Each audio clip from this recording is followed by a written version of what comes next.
수원에서 아주 재미난 일이 있었어요. 무슨 일이 있었느냐 하면 한 성당에서 한 상임위원이 교우들을 꼬신 거야. 어떻게 꼬셨느냐면 나한테 돈을 맡기면은 15% 이자를 주겠다고. 그래서 한 성당에서 교우들이 1억도 갖다 맡기고 5천만 원도 갖다 맡기고 그런 거예요. 법정 이자가 1.25%인데 15%를 준다는 거는 이건 생각할 것도 없이. 그런데 1억을 은행에다 맡기면 한 달에 얼마를 받느냐면 10만 4천 원을 받아요. 여러분들이 지금 1억을 은행에다 맡기잖아요. 그럼 한 달에 10만 4천 원을 받을 수 있어요. 근데 이 사람 전례 분과장이래. 성당에 전례 분과장한테 맡기면은 한 달에 얼마를 받을 수 있느냐면은 125만 원을 받을 수 있는 거야. 그러니까 눈이 뒤집혀져요, 안 뒤집혀져요? 판단력이 사라져요, 안 사라져요? 1억 가지고 한 달에 10만 원 받는 게 나아, 한 달에 120만 원 받는 게 나아. 그래서 이 전례 분과장한테 홀딱 다 맡긴 거야. 근데 요즘 경제 성장이 1%, 2% 그러는데 무슨 재주로 15% 이자를 줘요? 이 사람 결국은 지금 감옥에 갔어요. 300억은 다 날라갔고. 그러면 이 사람들은 5천만 원, 1억 맡긴 사람들 돈 이거 다 날라간 거예요. 써보지도 못하고 날라간 거야. 뭐 이자 한두 번 받아 먹었겠지. 한두 번 해먹으려면은 좀 꼬셔야 될 거 아니야. 그러니까 야 진짜 15% 나오더라. 한 3달, 4달 되면서 딱 끝나고 나니까 딱 먹고 끝난 거예요. 그래갖고 이 성당이 풍비박살이 났대. 풍비박살. 냉담자 속출하고. 본당 신부님 정말로 이게 권위 땅에 떨어지고 전례 분과장인데 참 기가 막힌 거죠. 그러면은 15% 이자 받아 먹겠다고 돈 맡긴 사람이 나빠요? 15% 이자 주겠다고 꼬신 사람이 나빠요? 둘 다 나빠, 둘 다. 내가 보기에는. 여러분들, 돈 5천만 원이면은요, 이스라엘 성지순례를 10번을 갔다 올 수 있는 돈이에요. 10번. 여러분들이 이스라엘 성지순례를 10번을 갔다 오잖아요? 그럼 여러분들은 예수님하고 트고 지낼 수 있어. 트고 지낼 수 있어. 여러분들, 인생에 있어서 가장 중요한 거는 먹고 마시고 노는 일이에요. 만약에 여러분들이 먹지도 않고 마시지도 않고 놀지도 않으신다면 여러분들은 헛사는 거예요. 먹고 마시고 놀아야지 인생을 제대로 사는 거예요. 이거는 예수님도 그러셨고 소크라테스도 그랬고 공자님도 그랬고 부처님도 그랬어요. 다. 근데 이분들은 1억 모은다고 먹지도 마시지도 놀지도 않은 거야. 근데 앞으로도 못 쓰는 거예요. 그럼 이분들은 가슴에 피멍이 드는 거예요. 그리고 이분들 뭐라고 그럴 것 같아? 내가 성당 나갔더니 믿을 놈 한 놈도 없더라. 하느님이 있긴 어디 있느냐. 그리고 냉담할 거야. 하느님 버리고 돈 버리고 자기 마음 버리는 거죠. 그리고 하느님이 언제 15% 이자 주는데 투자라고 그랬어? 왜 하느님 탓을 해? 자기가 잘못하고. 이게 이 사람이 왜 이런 일을 벌였을까요? 욕심 때문에 그래요. 욕심. 여러분들이 인생에 있어서 넘어질 때 언제 넘어지는 줄 알아요? 욕심 때문에 넘어지는 거예요. 욕심이 우리 인생을 망가뜨리는 거예요. 욕심이. 저는 신학교 있을 때 너무너무 배가 고프더라고. 1학년 때 우리는 간식이 없었어요. 아침, 점심, 저녁만 먹으면 땡이야. 근데 뭐 우리 선배 신부님들 지금 70, 80 되신 신부님들은 정말로 찢어지게 가난할 때 신학교 생활했을 때 먹을 게 너무 없어갖고 도토리 막 먹고 그랬대요. 도토리를 먹으면 이게 얼마나 이게 돌이 나오는데 돌. 그래서 막 파냈다는 거 안 나와갖고 파냈다는 거예요. 뭐 우리는 그 정도는 아니더라도 그래도 뭐 저녁 10시쯤 되면 배고파요. 그러니까 외출할 때 뭐를 사갖고 오느냐면은 식빵을 사갖고 와요. 배고플 때 먹으려고 식빵을. 그리고 이제 또 바깥에다 놓으면 얘네들이 왔다 갔다 다 먹어버리잖아. 친구 신학생들이. 그래서 아주 옷장 깊숙이 감춰놔요. 혼자 먹으려고 옷장 깊숙이 감춰놔. 그런데 신학교 생활이 얼마나 바빠요. 이리 뛰고 저리 뛰다 보면은 주일날 사놓는데 수요일날 배고플 때 생각이 나는 거야. 식빵 사다 놓은 게 생각이 나는 거야. 아, 식빵 사다 놨지? 그래갖고 이제 옷장을 딱 열어보면 식빵이 곰팡이가 들어있는 거예요. 너도 못 먹고 나도 못 먹는 거예요. 그래서 제가 생각을 했어요. 아니, 예수님은 당신의 살도 나눠주는 판국인데 내가 그놈의 식빵 혼자 먹겠다고 혼자 옷장에다 깊숙이 감춰놨다가 곰팡이 들어서 썩어 버리는 그게 너무너무 내가 한심하더라고요. 그래서 이제 외출해갖고 식빵을 사갖고 오면 친한 친구들을 불러요. 신학생들을. 그래갖고 친구들하고 나눠주는 거 식빵. 너 3장, 너 3장, 나 3장, 나 4장 이렇게 해갖고 이렇게 서로 나눠 먹어. 나눠 먹고 나면은 그 친구들이 외출하고 돌아오잖아요. 외출하고 돌아오면은 자기네들이 먹을 거 사면 딱 불러요. 나한테 식빵 얻어먹은 애들은. 그래갖고 또 나눠 먹어. 그래서 신학교 내내 정말로 풍요롭게 살았어요. 넉넉하게, 행복하게. 우리가 재물을 자기를 위해서 쓰는 것도 중요하지만 남을 위해서 쓰는 것도 중요합니다. 우리 직원들이 나한테 와서 그러는 거예요. 날 혼내는 거예요. 신부님도 은퇴해서 돈이 필요하다는 거예요. 신부님도 은퇴해서 돈이 필요하다는 거예요. 아니 지금이야 신부님 강사료도 많고 인세도 많고 찾아오는 사람도 많고 용돈도 많이 주지만 신부님 은퇴하면 생각하는 사람 아무도 없다는 거야. 찾아오는 사람도 없고 불러주는 데도 없으면 신부님 늙어서 뭐 맛있는 것도 먹고 여행도 다니고 싶은데 돈 없으면 어떻게 하려고 이 돈을 다 써버리느냐고 나를 막 혼내더라고. 직원들이 돈 쓰지 말라고. 나중에 평창 은퇴하고 나면 거기서 돈 많이 행복하게 살려면은 저는요 만약에 내가 은퇴했는데 주머니에 돈이 한 푼도 없잖아요. 그럼 난 어떻게 할 거냐면은 사제관에 가만히 앉아 있을 거야. 돈 없는데 어떻게 그냥 사제관에 가만히 앉아 있어야지. 그런데 문제는 20년 후에 돈을 쓰려고 지금 신나는 일이 너무 많은데 재미난 일이 너무 많은데 의미 있는 일이 너무 많은데 그 20년 후에 쓰려고 그거를 나중에 쓰려고 내가 이걸 가지고 있다면은 나는 그렇게 살고 싶지는 않다는 거야. 지금 먹고 마시고 쓰고 놀고 나눠줄 거 다 나눠주고 막 쓰다가 70살 돼갖고 은퇴했는데 돈이 없으면 어떻게 해? 가만히 있으면 돼. 그걸 뭐 걱정을 하고 막 혼을 내고 그러더라고 나한테. 그리고 중요한 건 내가 은퇴할 때까지 살지 안 살지 어떻게 알아? 그렇지 않아요? 많은 경우 여러분들도 그런 분들이 있어요. 나중에 쓰려고 지금 한 푼도 안 쓰는 분들 많아. 근데 나중에 언제 어떻게 될 줄 알고 그걸 나중에 쓰려고 지금 안 써. 쓰려면 언제 써? 지금 써요. 보통 여러분들 여행을 다니면은 이 유럽 여행 한번 가면 400만 원 정도 들잖아요. 400만 원 정도 들면은 평생 한번 가는 거잖아요. 여러분들 자식이 뭐 보내주든 뭐 개를 모아갖고 가든. 그래갖고 이제 한 60대신 분들이 여행을 떠나. 유럽으로 로마, 파리 막 베드로 성전 가. 근데 딱 비행기에 타갖고 버스를 딱 타면 가이드가 이런 말을 합니다. 여러분들 이제 내리면 여기 팁이 굉장히 중요하다고. 딱 버스에서 내리면 벨보이들이 짐을 여행용 가방을 호텔 방까지 했을 때 팁을 1달러를 주시는 게 예의라고. 또 호텔에서 나올 때 그 침실 정리하고 침대 정리하는 사람들에서 1달러 그거 주는 게 예의라고. 그럼 이때부터 머리가 복잡하기 시작을 해요. 이때부터 머리가 복잡한 거예요. 그래갖고 이제 딱 버스에서 내렸는데 가이드 말대로 막 애들이 막 와갖고 막 가방을 막 들어. 그러면은 이 60대 할머니가 한마디 해요. 이거 놔두라고. 내가 들고 간다고. 내가. 그런 게 그렇게 주는 게 아까우면은 그런 분들은 그냥 가지 말고 집에 가만히 있어. 돌아다니는 어딜 돌아다녀. 쓸 때는 멋있게 쓰고 안 쓸 땐 안 쓰면 되는 거예요. 제가 이번에 여름에 미국을 갔다 왔어요. 근데 미국을 갔는데 나한테 정말로 잘하는 형제들이 몇 있어요. 나하고 나이대가 비슷해. 근데 니콜라스라고 나보다 한 3-4살 많은 친구가 있는데 너무너무 유쾌한 친구예요. 근데 이 친구는 음식을 참 잘해요. 근데 식당을 하는데 우리나라 사람을 상대하는 식당이 아니고 정말 백인들, 돈 많은 사람들이 와서 먹는 식당을 운영을 해요. 그래갖고 거기다 와인도 탁탁탁 놓고 자기네들 홀에서 춤도 추고 그런 식당이야. 그런데 이제 나를 그 음식을 대접하고 싶은데 주위에서 그러는 거야. 신부님 그런데 비싼 데 가면 안 되니까 니네 집에 모시라고 그냥. 그래서 몇 년 만에 자기네 집으로 날 초대를 했어요. 나를 호스트, 주인공으로 해서.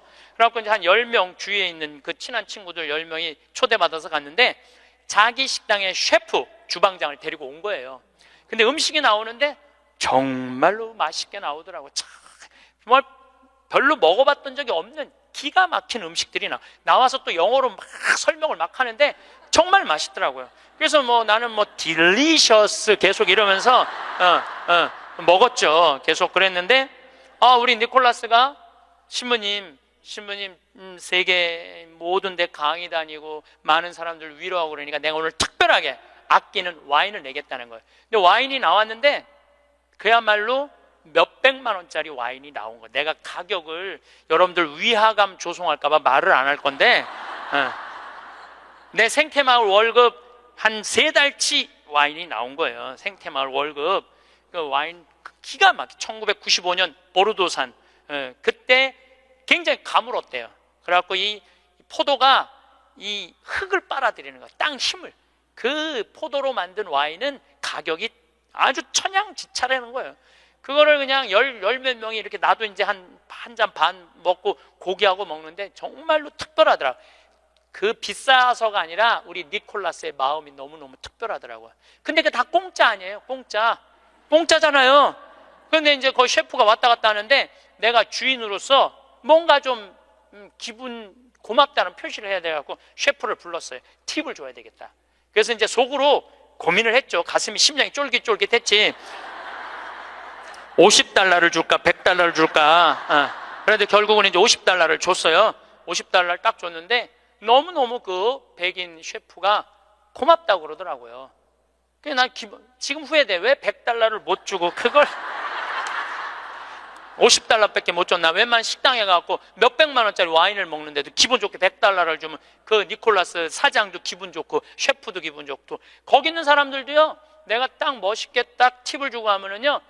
뒤에서 그래. 야, 우리 신부님 정말 멋있다. 근데 내가 하나도 안 내놓고 그냥 가면 저 신부님 좀스러우네. 다 그래요. 알고 보면. 그래서 우리가 인생을 살면서 내가 가치로우려면 내가 벌은 재물을 나눌 줄도 알고 자기를 위해서 멋있게 쓸 줄도 알아야 돼. 근데 만약에 여러분들 돈이 없으면 여러분들 어떻게 하면 되냐면 집에 가만히 있으면 돼. 그것도 결코 슬픈 거는 아니에요. 제가 지난 3월 달에 대구에 강의를 갔어요. 근데 거기 본당 신부님이 프란치스칸이었어요. 프란치스칸. 오늘처럼 날씨가 엄청 추웠어요. 근데 신부님이 맨발로 다니더라고. 양말을 안 신고 맨발로. 처음에는 프란치스칸 신부님들이 맨발로 다니는 신부님을 몇 분 봤어요. 정말 이상하더라고요. 그 추운데 맨발로 슬리퍼만 신고 다니는 걸 보니까 이상한데 전 세계 프란치스칸 신부님들은 다 맨발로 다녀요. 프란치스코 성인, 가난한 성인, 맨발로 다니신 성인, 그걸 본받는다고 맨발로 다니더라고요. 그냥 수단을 입고 맨발로 다니는데 그 추운데 마음이 좀 짠하더라고요. 그런데 이 신부님은 또 성서학 박사야. 또 거기다 맨발로 다니고 있는데 성서학 박사야. 우리 신학 박사들 중에 여러 박사가 있어요. 윤리신학 박사, 교회법 박사, 뭐 무슨 여러 성서 박사들이 있는데 그 중에 박사하기 따기 제일 힘든 게 뭐냐면 성서학 박사예요. 최소한 10년은 걸려요. 성서 박사를 따려면은 히브리어, 히라버, 라틴어, 이탈리아에서 공부하면 이탈리아어, 독일에서 공부하면 독일어, 프랑스에서 공부하면 불어, 영어는 기본적으로 해야 되겠죠. 5개 국어를 해야지 박사학위를 딸 수 있는 거예요. 그래서 여러분들 사실 알고 보면은 다른 박사학위들은 많아도 성서 박사학위를 가지고 있는 신부님들이 그렇게 많지 않아요. 굉장히 어려운 거예요. 이 신부님이 10년 동안 공부를 하고 박사학위를 땄대요. 로마에서. 너무너무 신이 나더래. 이건 정말로 너무 자랑스러운 일 아니에요. 그 어려운 박사학위를 땄으니까. 그래갖고 그냥 내가 같이 공부하던 친구, 신부들, 수도자들이 축하해 줄 줄 알고 기숙사에 막 뛰어 올라갔는데 나 박사학위 땄다고 뛰어 올라갔는데 아무도 모르더래요. 자기가 박사학위 딴 거를. 왜냐? 자기 공부하기 바쁜데 옆에 있는 사람 박사학위 따는 거 그거 신경 쓸 시간이 없는 거예요. 축하는 하고 싶은데 아무도 자기 박사학위 딴 걸 모르는 거야. 뭔가 좀 기분이 좀 그렇더래요.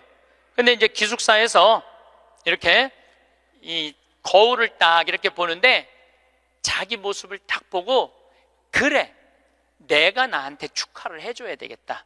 그리고 자기를 꼭 끌어안았대요. 그러면서 이렇게 말했대요. 그 신부님 본명을 내가 좀 바꿀게요. 베네딕토야, 너 정말로 수고 많이 했다.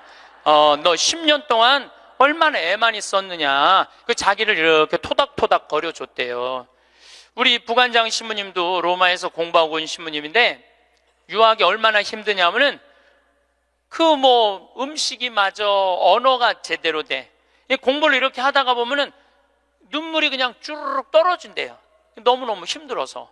근데 그렇게 박사학위를 땄는데 축하해주는 사람 하나도 없다고, 나 고생했는데 알아주는 사람 하나 없다고 청승 떨고 남 원망한들 남이 알아줘요? 아무도 안 알아줘요. 그러니까 누가 축하해줘야 돼? 내가 축하해줘야 돼. 저도 이렇게 인생을 이렇게 돌아보면 나 정말로 애 많이 썼어요. 살면서 애 많이 썼어요.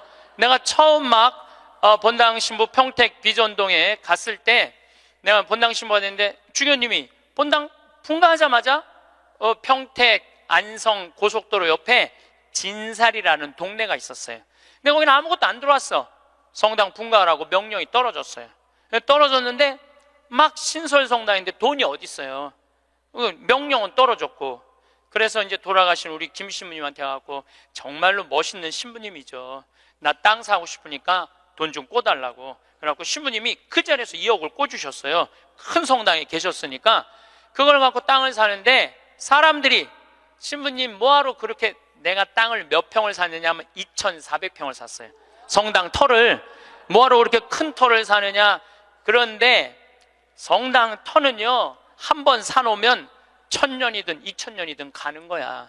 그거 뭐 300평 400평 그거 힘들게 귀양 살 거 세게.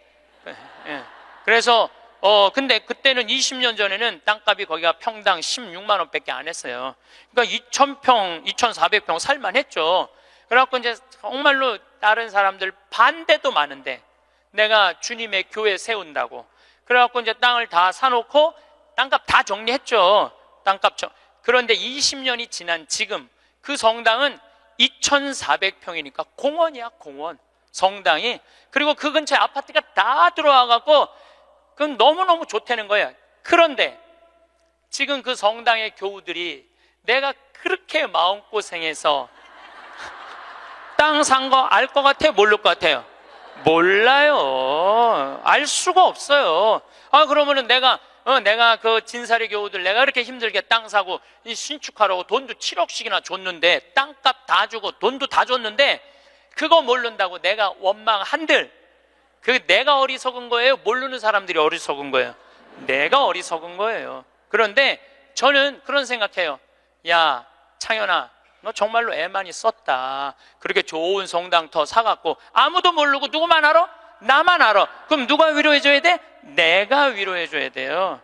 그 내가 두 번째 성당은 능평이라는 성당 갔는데, 성당 터를 딱 받았는데 600평 터를 받았는데 길이 없는 땅을 산 거야. 뭔가 잘못돼 갖고. 거기다 성당을 지으려고 그러니 교우들이 너무너무 마음이 아픈 거예요. 그래서 또 내가 또 한 성질 하거든요. 교구청에 뛰어 올라가갖고 길도 없는 데다 분가를 하고 이게 뭐냐 하고 난리를 쳐갖고 돈을 받아갖고 그 능평성당도 2,400평을 샀어요. 제가 15년 전에 능평성당에. 그래서 요즘은 그 동네가 땅값이 뛰어갖고 뭐 수백만 원이래, 평당. 근데 2,400평을 그때 샀으니까 참. 그런데 그거 지금 그 능평성당 교우들이 내가 그렇게 마음고생하면서 산 거 알 것 같아? 모를 것 같아요? 몰라. 모르는데 그거 모른다고 내가 섭섭하다고 그러고 내가 고생한 거 아무도 알아주는 사람 없다고 그렇게 남 원망만 하면 내 자신이요 웃기지도 않는 거예요. 내가 하느님의 교회, 하느님의 땅, 그리고 내가 땅을 삼으로 해서 수많은 교우들이 10년, 15년 지난 그 교우들이 거기서 행복 공원 같은 성당에서 삼은 그걸로 됐지. 남이 굳이 알아줘야 돼? 그렇지 않아요? 대신 나는 나한테 이런 말을 해요. 너 참 기특하다. 너 정말 기특하다. 또 제가 강원도 평창에, 저는 수원교구 신부예요. 평창은 원주교구 소속이에요. 근데 거기다가 우리 교우들도 이제 좀 가서 쉴 수 있는 공간이 필요하다. 그래갖고 20년, 그것도 20년 전부터 제가 시작한 일이에요. 막 뛰어다니면서 거기다 집 지으려고 그럴 때 수많은 사람들이 반대했어요.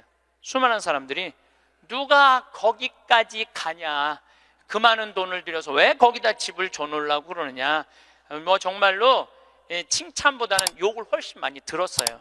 근데 지금은 올 연말까지도 피정이 끝나고 내년 10월 달까지 예약이 끝났대. 내년 10월 달까지. 그러니까 이 얘기 무슨 얘기냐 하면, 교우들이 이제는 쉬고 싶은 거야. 쉬고 싶은데 그런 쉴 수 있는 공간이 필요하다는 거를 나는 알은 거고 내가 느낀 거야. 아무도 칭찬해 주는 사람 없고 함께 해 주는 사람 없어도 내가 열심히 해갖고 우리 교우들한테 휴식 공간을 제공해 줬어요. 제공해 줬으면은 그걸로 족한 거야. 남이 나를 알아주지 않아도 스스로 원망하지 않고 그걸 즐길 줄 아는 사람이, 이 공자님이 그런 사람이 군자라고 그래요. 저는 뭐 군자까지는 아니더라도, 여러분들도 마찬가지예요. 여러분들도 6.25 전쟁 끝나고 난 다음에 찢어지도록 가난한 시절에 그 힘들게 살아가면서 월세 살면서 정말 돈 아껴갖고 전세로 가고 지금 이렇게 살기 좋은 아파트에 살면서 그 자식들 조금 편안하고 안락하고 쾌적한 데서 좀 살게 해주려고 평생을 애를 썼는데 자식들이 아무도 몰라줘. 그러면은 나 6.25 전쟁 끝나고부터 고생한 거 일일이 매번 얘기해 주면은 그 사람들이 좋아할 것 같아요? 지겨워할 것 같아요? 지겨워해요. 누구만 만족하면 돼? 나만 만족하면 돼요. 그래서 여러분들도 오늘 이후부터 주위 사람들한테 인정받으려고 하거나 이해받으려고 애쓰지 마세요. 누가 이해해주면 돼? 내가 이해해주면 돼. 누가 인정해주면 돼? 내가 인정해주면 돼.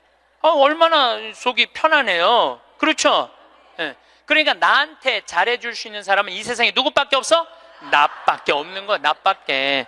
그런데 30살서부터 60살까지 30년 동안 여러분들이 시집 와서 밥하고 빨래하고 청소하고 애 낳고 애 키우는 가사 노동비를 계산하면 한 달에 얼마치 일을 하시느냐 하면은 350만 원어치 일을 하는 거래요.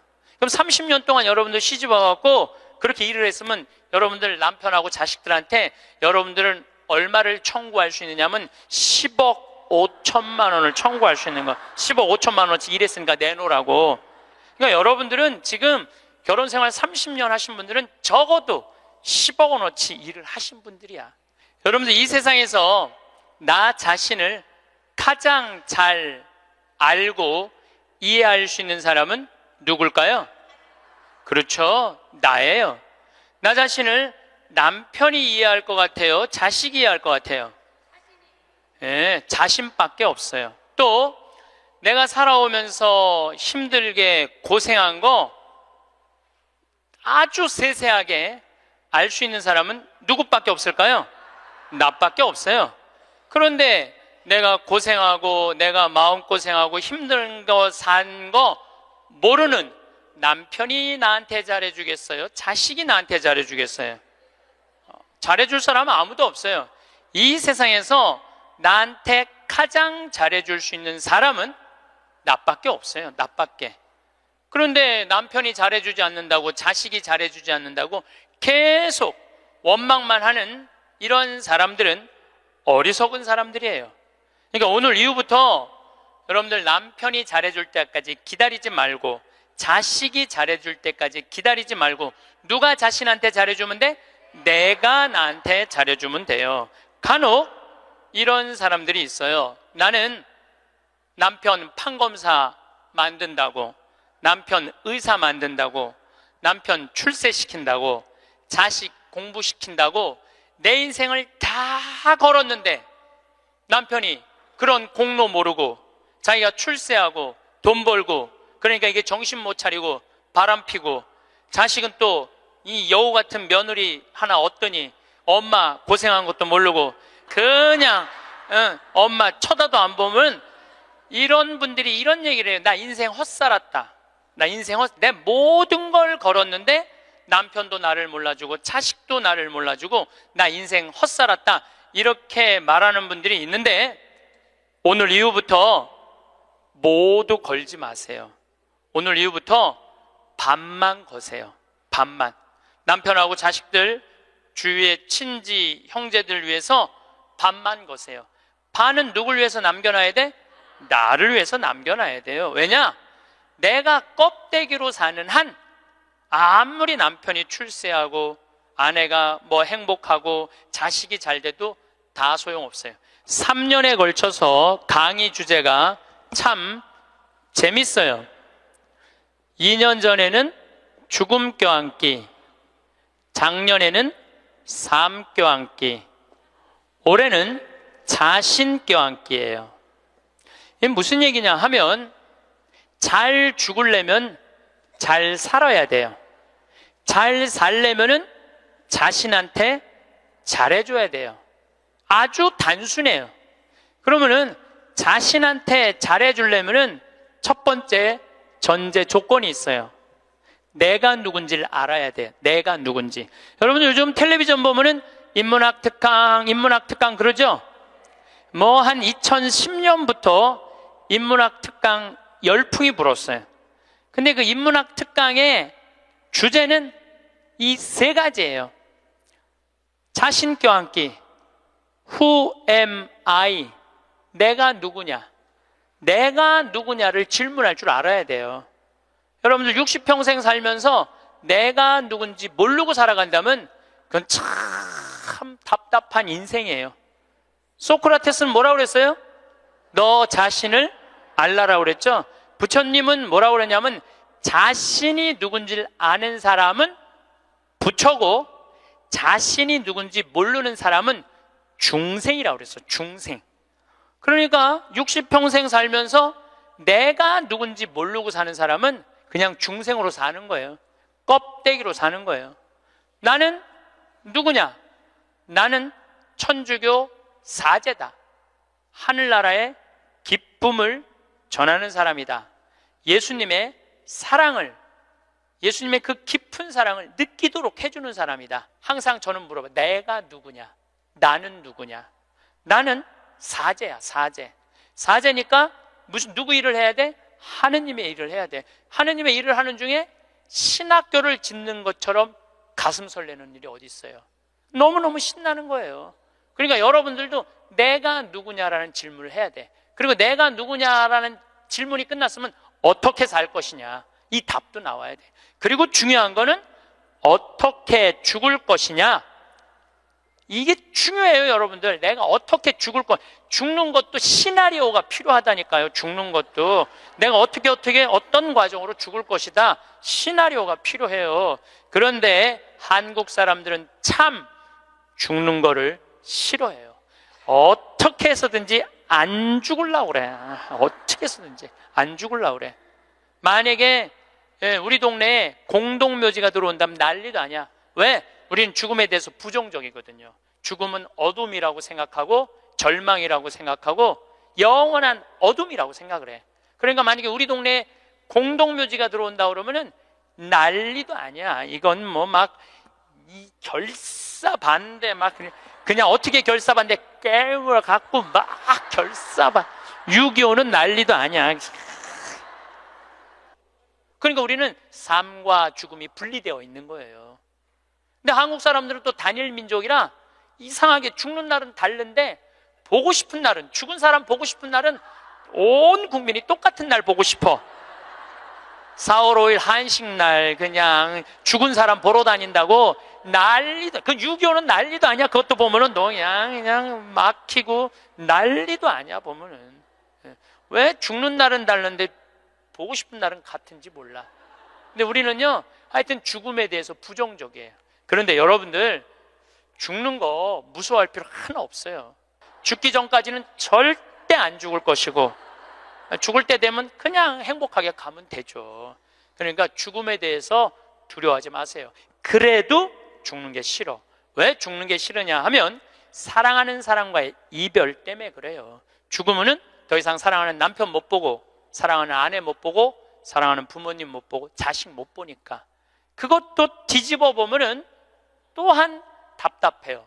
왜냐하면 살아있을 때는 소, 닭 쳐다보다가 꼭 죽고 나면 영정사진 앞에서 통곡을 하고 우는 거예요.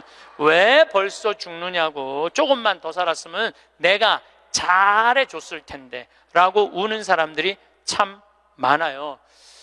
내가 본당 신부할 때 평택에 있었을 때 70 먹은 중풍 걸린 할머니가 한 분 계셨어요. 근데 이 할머니가 내가 한 달에 한 번 갈 때마다 이런 말을 해요. 신부님, 한 달에 한 번 나 찾아오는 건 신부님밖에 없다고. 아들이 하나 있는데 10년째 한 번도 안 찾아왔다는 거예요. 10년째. 네 할머니가 돌아가셨어요. 초상집에 갔는데 그 영정사진 앞에서 통곡을 하고 우는 자식이 하나 있더라고요. 10년째 한 번도 안 온 자식. 뭐라고 우느냐면은, 어머니 왜 기다려주지 않고 벌써 돌아가셨느냐고. 조금만 더 기다렸으면 내가 돈 벌어서 어머니 효도할 텐데 왜 내 마음을 몰라주고 왜 기다려주지 않고 벌써 돌아가셨느냐고. 나는 어떻게 하라고 이렇게 돌아가시느냐고 울며 불며 통곡을 하더라고요. 저는 그렇게 우는 자식을 이렇게 바라보면서 속으로 이런 생각이 들었어요.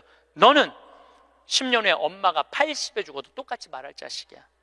10년 후에 똑같이 말할 자식이에요. 10년 후에 엄마가 80에 돌아가도 어머니 왜 기다려주지 않고 벌써 돌아가셨느냐고. 조금만 더 살았으면 내가 돈 벌어서 효도할 텐데 라고 말할 자식이에요. 혹시 여러분들 자식들 가운데 지금 손자 손녀 키운다고 먹고 살기 힘든다고 여러분들 찾아오지 않아?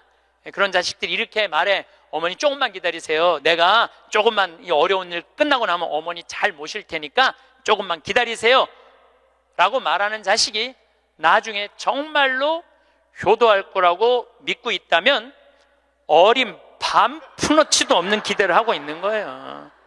지금 효도하지 않는 자식은 나중에도 효도하지 않아요. 그러니까 잘해주려면 언제 잘해줘? 지금 잘해줘요. 혹시 여러분들 남편들 가운데 술 좋아하는 남편이 있어. 근데 술 먹고 결국은 술 때문에 죽었어. 그러면은 그 남편 앞에서 이렇게 우는 자매들이 있어요. 이렇게 죽을 줄 알았으면 그 좋아하는 술이라도 한번 마음 놓고 먹게 할 걸. 이렇게 말하는 자매 있어요. 아니, 내 손 붙잡고 얘기하는 자매가 몇 있었어요. 신부님, 이렇게 죽을 줄 알았으면 그렇게 구박 안 하고 술이라도 마음껏 먹게 할 걸. 너무 후회된다고. 죽고 나서 후회하지 마시고 살아있을 때 잘해주세요. 어차피 먹는 술인데 마음 편안하게 한번 먹게 해주면 뭐 어디 매일 그렇게 해주라는 게 아니야. 한 번쯤은 그렇게 해주라는 거야. 홍어 삭힌 거 주문하고, 목삼겹살 삶고, 묵은지 해갖고, 소주 5병 딱 해갖고, 여보 오늘은 내가 집에서 낼게. 바깥에서 눈치 보고 그걸 그렇게 마시지 마. 그런데 남편이 세상을 떠났잖아요. 그럼 여러분들이 이렇게 말할 수 있어요. 적어도 여보, 내가 마지막에 이별주 한번 근사하게 대접했지. 당신 잘 가. 이런 말 할 수 있어요. 근데 한 번도 그런 멋있는 대접을 안 한 사람은요, 한이 돼요, 한이. 그러니까 잘해주려면 언제 잘해줘? 지금 잘해주세요. 혹시 여러분들도 인생을 살면서 여러분들한테 잘해준 사람들이 있을 거야. 그렇죠? 정말 은인이 있을 거야. 인생의 은인들. 정말로 고맙다고 생각을 한다면 나중에 잘해주지 말고 지금 이스라엘 성지순례 티켓을 하나 끊어주든지 아니면은 이미자 콘서트를 끊어주든지 하세요. 내가 마음을 표현할 때 사람이 행복한 거예요. 그래서 나중에 잘해주지 마세요. 잘해주려면 언제 잘해줘? 지금 잘해주세요. 지금.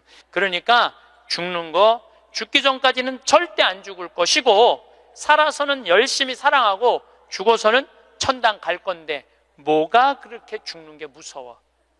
안 죽으려고 용을 써요. 여러분들 오래 사는 게 좋아요? 막 80살서부터 100살까지 누워서 오래 사는 게 좋아요? 네가 누군지 내가 누군지도 모르면서 자식들 서로 네가 모실 거냐 내가 모실 거냐 하면서 원수 만들어가면서 오래 사는 게 좋아요? 나는 오래 사는 건 좋은 게 아니에요. 오래 사는 거는 그냥 사는 날까지 즐겁게 사는 게 중요한 거야. 그냥 사는 날 매일매일 즐겁게 사는 게 제일 중요해. 먹고 마시고 노는 일이 참 중요한 거예요. 그래서 여행도 다니고 피정도 이렇게 다니고 친구들하고 단풍 구경도 가고 돌아다닐 수 있을 때까지 돌아다니다가 86살에 그냥 주무시다가 죽어. 그냥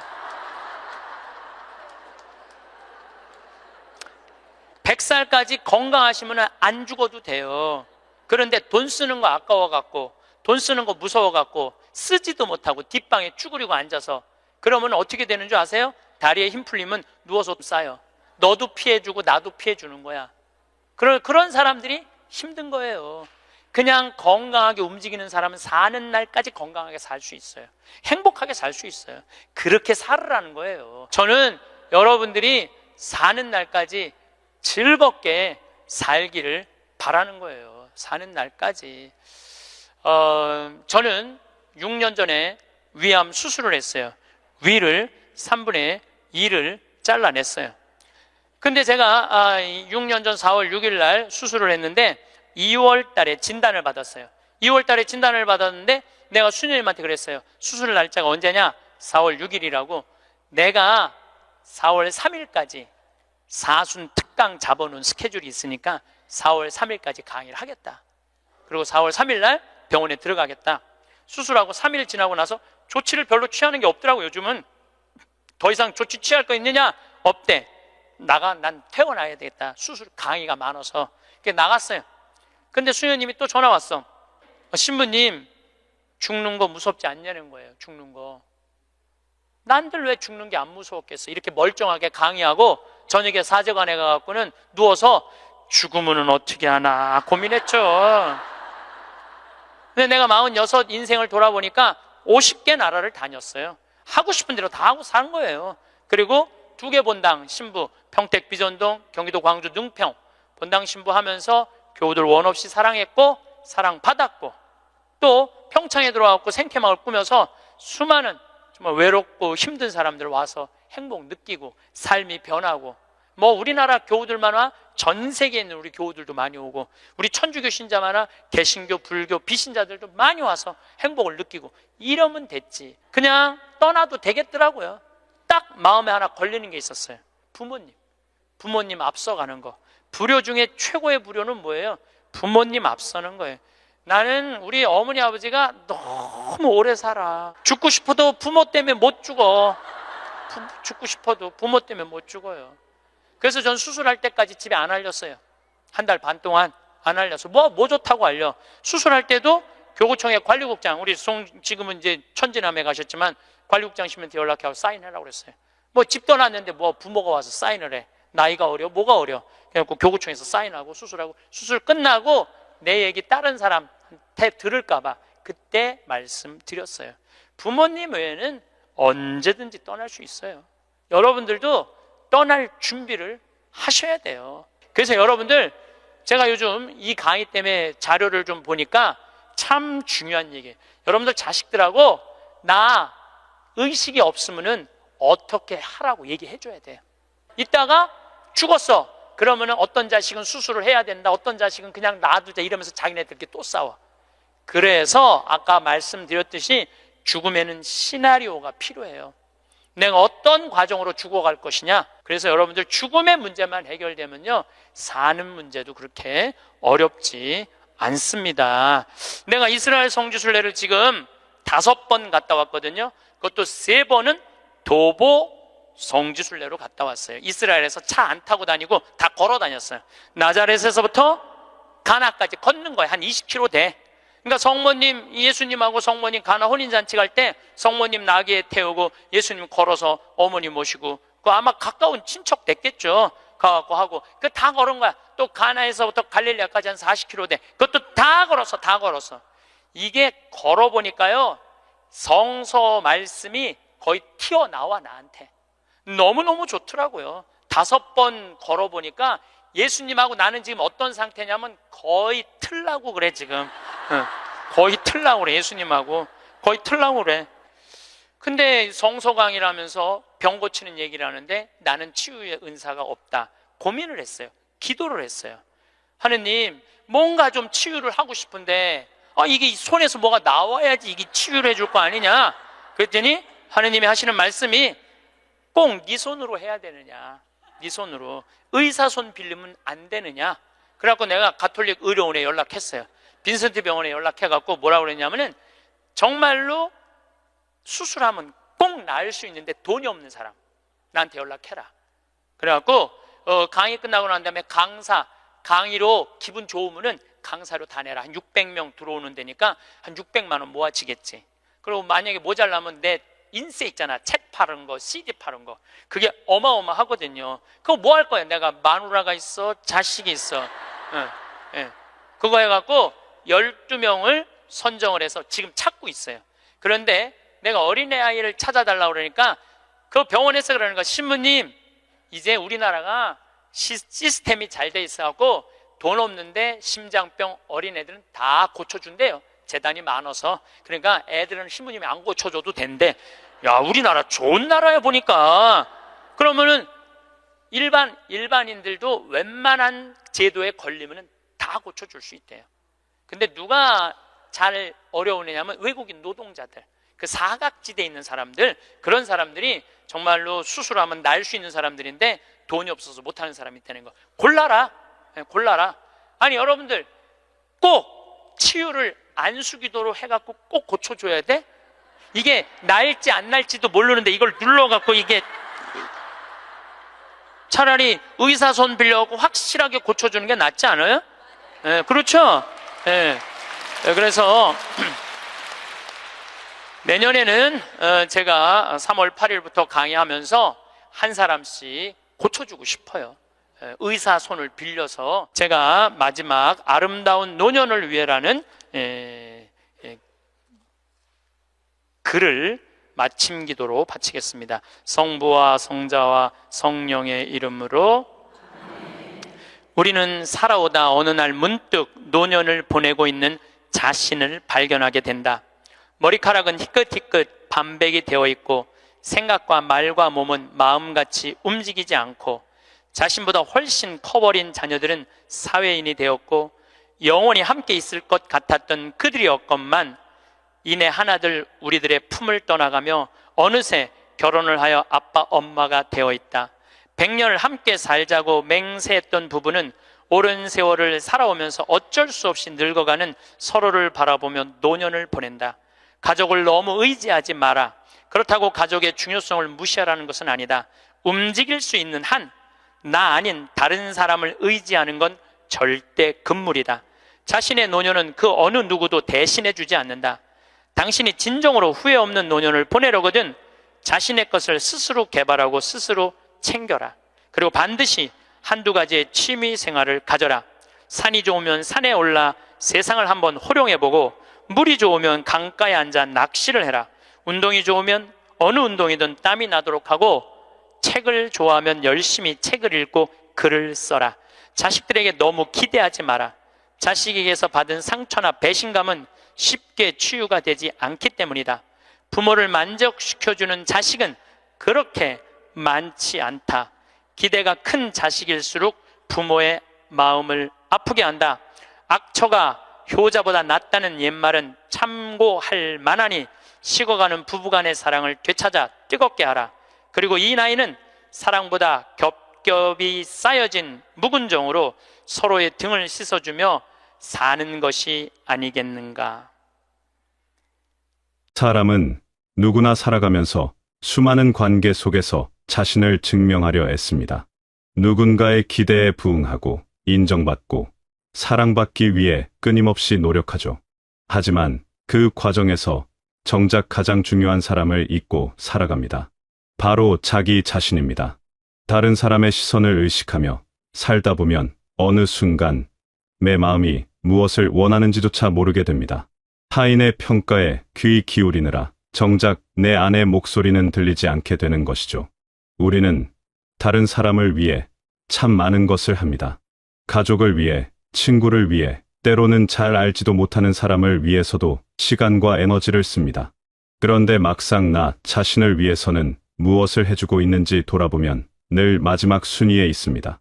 내 몸이 피곤하다고 신호를 보내도 조금만 더 버티면 된다고 생각하고, 내 마음이 쉬고 싶다고 말해도 다른 일들을 먼저 처리해야 한다며 미룹니다. 그렇게 나를 뒤로 미루는 일이 반복되다 보면 어느새 나는 내 삶의 주인이 아니라 조연이 되어버립니다. 외로움이라는 감정은 참 묘합니다.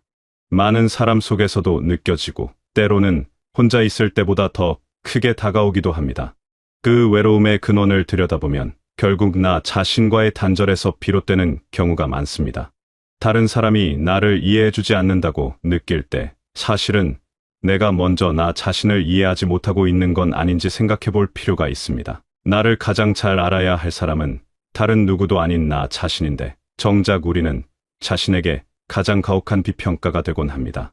스스로에게 너무 엄격한 기준을 들이대며 살아왔는지도 모릅니다.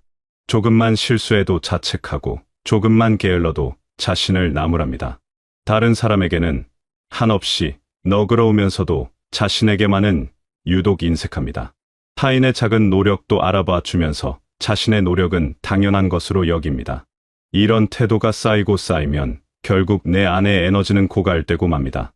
이제는 나를 달래고 안아줄 차례입니다. 그동안 충분히 잘해왔습니다. 누군가의 기대를 저버리지 않기 위해, 실망시키지 않기 위해 애써왔습니다. 이제는 내가 나에게 따뜻한 말 한마디 건네도 되지 않을까요? 스스로에게 괜찮다고, 고생했다고 말해주는 것. 그것이 바로 나를 가장 먼저 돌보는 태도의 시작입니다. 다른 사람의 인정보다 중요한 것은 나 스스로가 나를 인정하고 받아들이는 일입니다. 많은 사람이 내일을 위해 오늘을 희생합니다. 좀 더 여유로운 미래를 꿈꾸며 지금의 행복을 뒤로 미룹니다. 더 나은 때가 오면, 더 안정되면, 더 여유가 생기면 그때 나를 위해 뭔가를 하겠다고 다짐하죠. 하지만 그 나중은 생각보다 쉽게 오지 않습니다.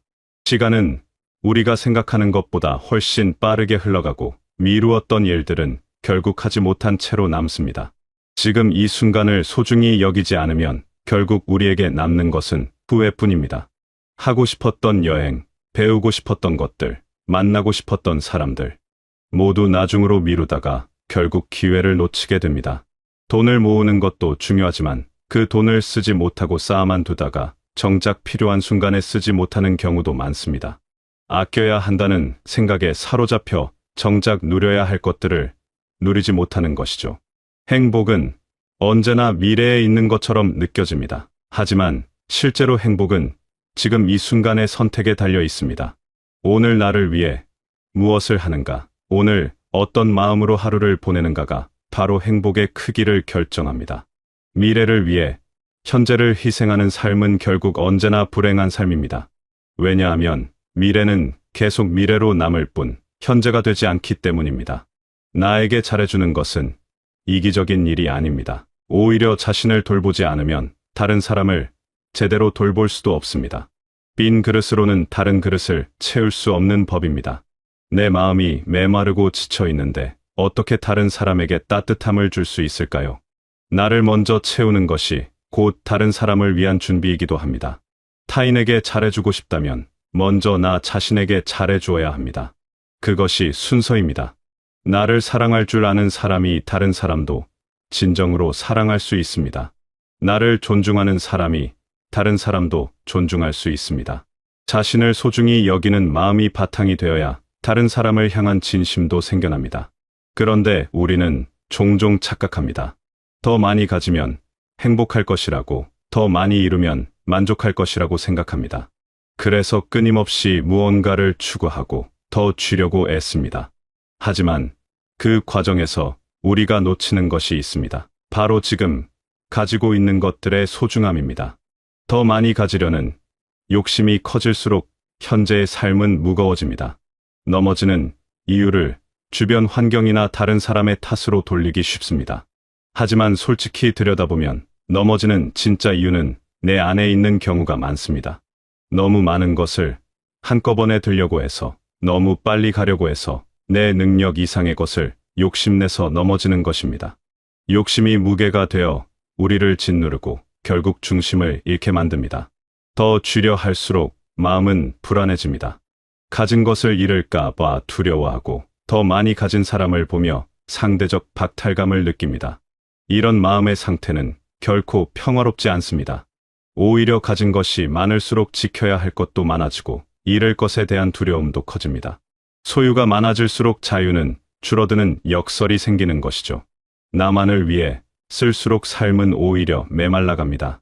아무리 많은 것을 가져도 그것을 나 혼자만 누리면 공허함이 찾아옵니다. 인간은 본질적으로 관계 속에서 의미를 찾는 존재이기 때문입니다. 나눔이 없는 소유는 결국 외로움으로 이어집니다. 함께 나누고, 함께 즐기고, 함께 성장할 때 비로소 진정한 풍요를 느낄 수 있습니다. 가치 있게 산다는 것은 얼마나 많이 가졌는지로 결정되지 않습니다. 오히려 가진 것을 어떻게 사용하는가가 더 중요합니다. 큰 부를 가지고도 의미 없이 사는 사람이 있는 반면 작은 것으로도 풍성한 삶을 사는 사람이 있습니다. 그 차이는 바로 사용의 방식에 있습니다. 자신을 위해서도 쓰고 의미 있는 곳에도 쓰고 다른 사람과 나누기도 하는 균형 잡힌 사용 말입니다. 절제는 결핍이 아니라 지혜입니다. 모든 것을 다 가질 수 없다는 것을 인정하고 정말 중요한 것에 집중하는 것이 절제입니다. 불필요한 것을 덜어내고 본질에 집중할 때 삶은 가벼워지고 명료해집니다.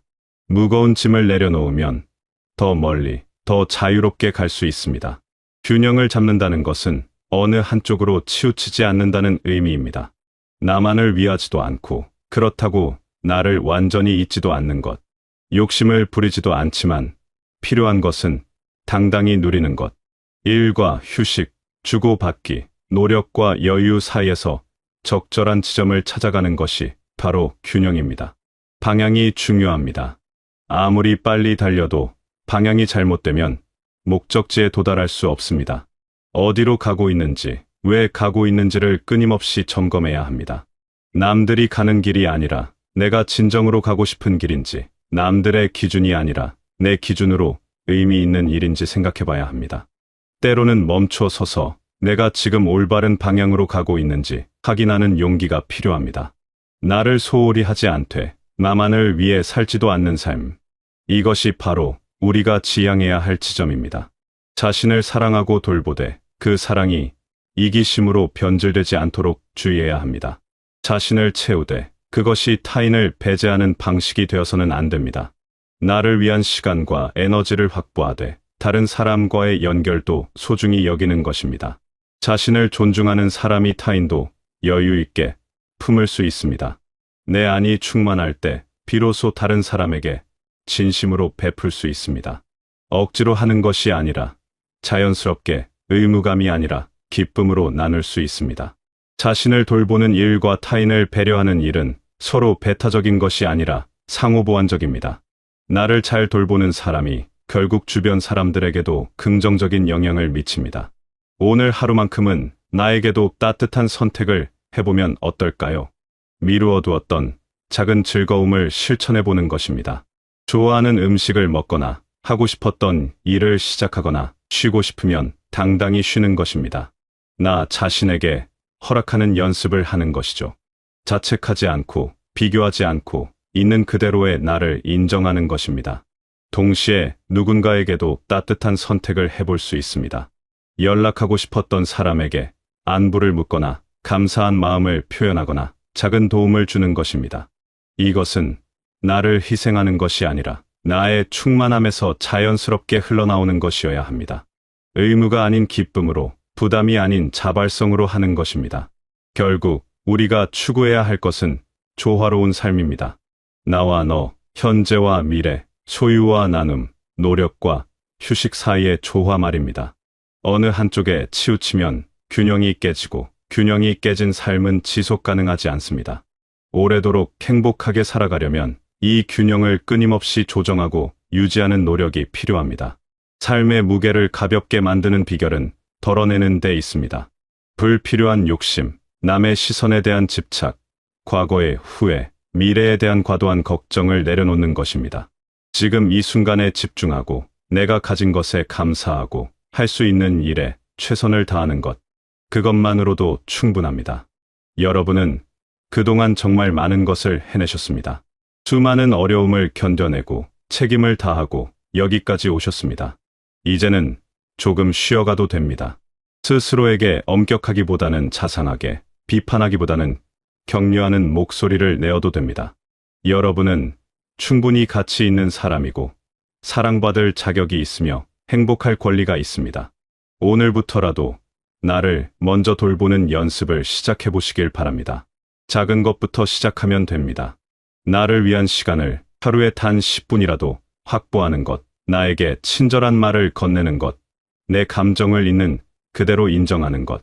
이런 작은 실천들이 모여 결국 삶의 질을 바꿉니다. 그리고 그렇게 나를 돌보는 사람이 되었을 때 여러분은 다른 사람에게도 더 진심 어린 따뜻함을 줄 수 있을 것입니다. 나를 사랑하는 마음과 타인을 배려하는 마음이 함께 자라나는 균형 잡힌 삶을 살아가시길 바라겠습니다. 바라겠습니다. 바라겠습니다. 바라겠습니다. 바라겠습니다.